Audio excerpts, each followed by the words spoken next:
नमस्कार साथियों, मैं प्रज्ञा पांडे स्वागत करती हूँ आप सभी का राउस एकेडमी के ऑनलाइन प्लेटफॉर्म पे। देखिए, एक ऐतिहासिक घटना हम सभी के सामने यहाँ पर घटती हुई नजर आ रही है, जहां पर बांग्लादेश और पाकिस्तान के बीच नजदीकियां भी बढ़ रही हैं, लेकिन साथ ही 1971 के बाद अगर हम बात करें तो पाकिस्तान ने पहली बात ये मंशा यहाँ पे जाहिर की है कि हम बांग्लादेश में इन्वेस्ट करना चाहते हैं। हम बांग्लादेश की जो टेक्सटाइल इंडस्ट्री है, बांग्लादेश की ये जो लेदर इंडस्ट्री है, इसमें यहाँ पर हम इन्वेस्ट करना चाहते हैं। अब ये पूरा का पूरा घटनाक्रम कहां पर हुआ है, ये मैं आपको दिखा देती हूँ। आप मेरे पीछे एक इमेज देख पा रहे होंगे, ये न्यूयॉर्क में यहां पर इस समय यूएनजीए की, यूनाइटेड नेशन जनरल असेंबली की एक मीटिंग चल रही है, जिसमें बांग्लादेश की तरफ से यहां पर ना तो ये प्राइम मिनिस्टर है ना ये प्रेसिडेंट है, लेकिन यहां पर पहुंचे हैं बांग्लादेश की chief adviser doctor Mohammad Yunus. अब समझिए, ये सारे लोगों से यहां पर मिल रहे हैं, और ये फोटो जो आपको यहां पर दिखाई दे रही होगी, ये इतिहास में 1971 के बाद अगर हम बात करें तो बहुत ही महत्वपूर्ण है, क्योंकि इन दोनों देशों के बीच में लगातार खटास हमें देखने मिल रही थी। लेकिन इस समय जैसे ही यहां पर सरकार परिवर्तित हुई है, जैसे ही यहां पर इंटरिम गवर्नमेंट हमें बांग्लादेश में मिल रही है, शेख हसीना की सरकार यहां से गई है, कहीं ना कहीं प्रो पाकिस्तान जो सपोर्ट है ये बांग्लादेश में हमें बहुत ज्यादा देखने के लिए मिल रहा है। Where the people, where the government, where everyone is continuously giving support to Pakistan, और सभी के अंदर एक मंशा है कि हम प्रो पाकिस्तान यहां पर देखने के लिए मिल रहे हैं। साथ ही साथ प्रो चाइना का भी एक जो स्टैंड है वो देखने के लिए मिल रहा है। ये मीटिंग यहां पर इंपॉर्टेंट है, लेकिन अगर हम भारत के परिदृश्य से बात करें तो ये मीटिंग कहीं ना कहीं थोड़ी सी हमारे लिए मुश्किल भी खड़ी कर सकती है, क्योंकि आप यहां पर देख पा रहे होंगे कि ये दोनों कंट्रीज यहां पर मिलकर सार्क के रिवाइवल की बात कर रही हैं। देखिए, बांग्लादेश के जो चीफ एडवाइजर है, इन्होंने क्या बोला कि अगर हम दोनों देशों को अपने संबंधों को मजबूत करना है, अगर हम आगे एक साथ बढ़ना चाहते हैं, तो हमें सार्क ग्रुप को यहां पर रिवाइव करना होगा, जो कि बहुत समय से एक ठंडे बस्ते में पड़ा हुआ है, स्पेशली तब से जब भारत ने बोल दिया था कि हम सार्क में तब तक शामिल नहीं होंगे जब तक पाकिस्तान इस बात को स्वीकार नहीं लेता कि वो कहीं ना कहीं शरण देता है टेररिज्म को। और इस बात पे समय शेख हसीना की जो यहाँ पर सरकार थी, उसने इंडिया का यहाँ पर सपोर्ट किया। तो इसी के बाद से अगर आप देखें तो जो ये सार्क ग्रुप है, ये जो यहां पर नेशन, आपको नेशंस का ग्रुप यहां पर दिखाई दे रहा है, ये पूरी तरीके से शांत हो गया था। ऐसे में दोनों कंट्रीज दोबारा यहां पर न्यूयॉर्क में एक प्लेटफॉर्म पे आई हैं, एक साथ आई हैं, और यहां पर दोनों ने इस बात को खुले तौर पर स्वीकारा है कि हमें अगर आगे बढ़ना है तो एक साथ बढ़ना होगा। और इसी में अगर हम बात करें शहबाज शरीफ की, तो इन्होंने ये बोल दिया है कि भाई हम एक नया अध्याय, एक नया चैप्टर यहां पर ओपन करने वाले हैं, ताकि हमारे रिलेशंस को सुधारा जा सके, और इसके लिए हम बांग्लादेश की टेक्सटाइल और लेदर सेक्टर में यहां पर इन्वेस्टमेंट करेंगे। अब ये बात सुनकर आपको थोड़ा सा विचित्र जरूर लग रहा होगा कि पाकिस्तान खुद जो कि इतने ज्यादा डेप्ट में है,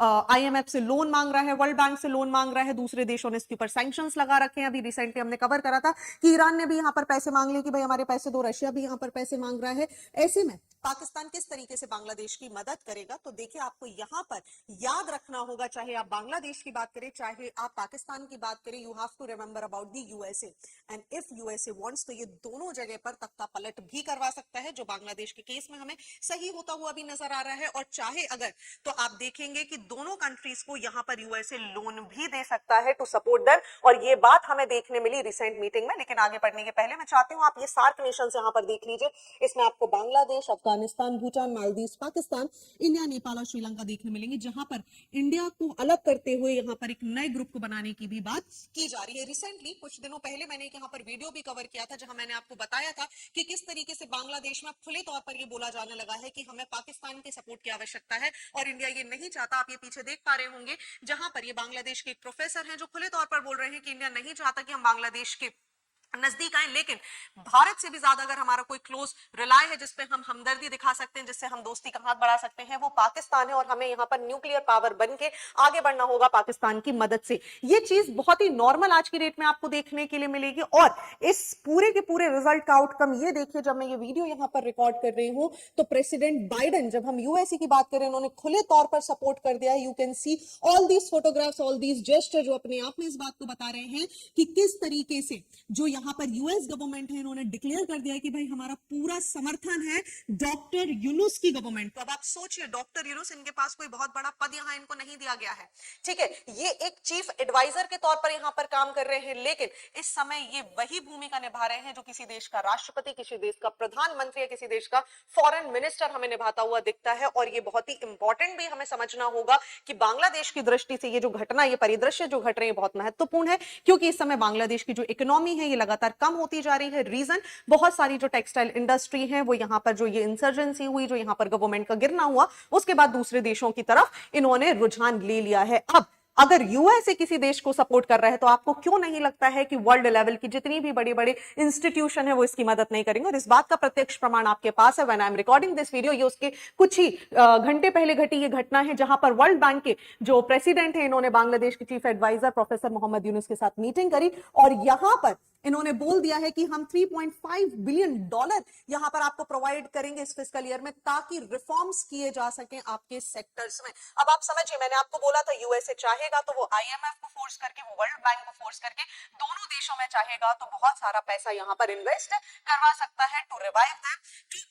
revive their economy, because at the end USA want these two country ताकि ये एक पपेट के रूप में इनका इस्तेमाल कर सके, जिसका बहुत बड़ा उदाहरण पाकिस्तान तो हमारे पास ही है। लेकिन जब चाइना को यहां पर काउंटर करना है तो USA wants these two country also। और पहले भी मैंने आपको बताया है, जब मैंने आपको एक वीडियो कवर यहां पर किया था बांग्लादेश के बारे में, तो यूएसए यहां पर चाहता है, कई बार शेख हसीना इस तरफ इंडिकेशन दे चुकी है कि यूएसए अपना एक बेस, एक नेवल बेस बांग्लादेश के पास बनाना चाहता है ताकि वो चाइना को यहां पर काउंटर कर सके, जिसकी वजह से ही, जिसके लिए लगातार शेख हसीना ने मना किया था और उसी की वजह से हमें बहुत सारे इंसिडेंट्स भी देखने के लिए मिले थे। तो ये पूरा का पूरा जो घटनाक्रम है, ये भारत के परिदृश्य से अगर हम बात करें तो हमें ठीक समझ में नहीं आता है, क्योंकि आप समझिए, इफ दिस इज इंडिया तो एक तरफ आपके पास बांग्लादेश है, एक तरफ आपके साथ यहां पर पाकिस्तान है, दूसरी तरफ आप ऊपर देखेंगे तो चाइना के साथ हमारी मुसीबतें थमने का नाम नहीं ले रही हैं। हमारे क्लोज अराई रशिया जैसी कंट्रीज ऑलरेडी यूक्रेन के साथ युद्ध में यहां पर इन्वॉल्व है। हम साउथ की तरफ यहां पर मूव करेंगे तो Sri Lanka already suffering with the financial crunches, या फिर हम मालदीव्स की बात करेंगे तो यहां पर